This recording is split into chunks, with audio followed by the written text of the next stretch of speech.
সেইটোকে আপুনি এসপ্তাহ থৈ দিয়ক এনেকৈ হৈ যাব।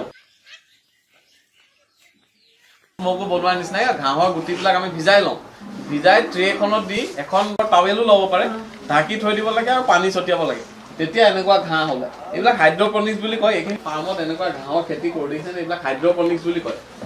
ট্ৰেত থৈ দিয়া আছে ঘাঁহবিলাক, মাটি দিয়া নাযায়। চাপ'জ এই ফুলগছজোপা ফিডিং তাৰ পৰা আৰম্ভ হয়, আমিতো তাতে তেনেকৈ বস্তা এটাত দি থৈ নিদিওঁ জানো। সেইটো কাৰণে আপোনালোকে প্ৰিন্সিপলছ অফ ফিডিঙত 3টা কথা মনত ৰাখিব। প্ৰথম পোৱালিক খোৱালোঁ, পোৱালিৰ পৰা গৈ লাহে লাহে ডাঙৰ হ'ল, তাৰপিছত মাকজনীক আমি খুৱাব লাগিব যাতে সুস্থ সবল পোৱালি পাওঁ, আৰু তাৰপিছত আকৌ যিটো আমি পাঠাৰ পৰা প্ৰজনন কৰাম তাকো খুৱাব লাগিব। এই 3টা কেটেগৰী ফিডিঙে বেছিকৈ দৰকাৰী। তাৰপৰা নেক্সট আপোনাৰ ৰিপ্ৰডাকশ্যনৰ কাৰণে আমি যিখিনি কৰোঁ সেইখিনি অলপ বেলেগ বেলেগ কেটেগৰীত হয়। সেইটো আপোনালোকে এতিয়া সদ্যহতে বিশেষ অতি মানে গুৰুতৰভাৱে আপোনালোকে গম নাপালেও একো অসুবিধা নহয়। এই পোৱালিটোৰ মানে 10% বডি ৱেইট বুলি কয়। যদি পোৱালিটো 1 কেজি হয়, মিনিমাম 100 ml ফেহু খাবলৈ পাব লাগে, সেইটো আপোনালোকে মনত ৰাখিব।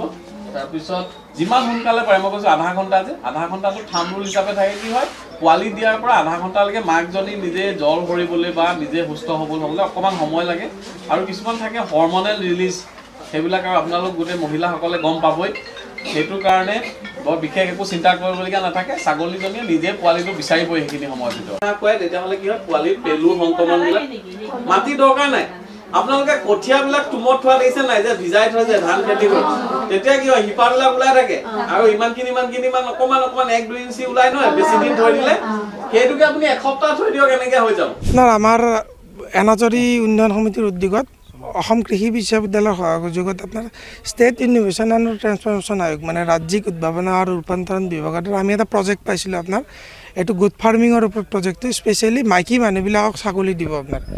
সেইমতে আপোনাৰ আমাক ছেক্ৰেটেৰিয়েটৰ পৰা 3খন গাঁও নলবাৰী চিলেক্ট কৰিব দিছিলে, বালিতাৰা, কটলা, বৰগুচি আৰু আপোনাৰ কাছিমপুৰ। এই 3খন গাঁৱৰ আমি এটা চাইক'মেট্ৰিক টেষ্ট কৰি, আছাম এগ্ৰিকালচাৰ ইউনিভাৰ্চিটি এই টেষ্টটো কেনেকৈ কৰিব লাগে আমাক কৈছিলে আপোনাৰ। চাইক'মেট্ৰিক টেষ্ট এটা কৰি আমি বেনিফিচিয়াৰীটো চিলেক্ট কৰিছিলোঁ আপোনাৰ। 25টাকৈ বেনিফিচিয়াৰী একোখন গাঁৱৰ, তো সেনেকৈ 75টা বেনিফিচিয়াৰীক মাইকী ছাগলী, আৰু এই 3খন গাঁৱৰে আপোনাৰ 15জনী মাইকী মানুহক বেনিফিচিয়াৰীক আপোনাৰ মতা ছাগলী দিয়া হ'ব।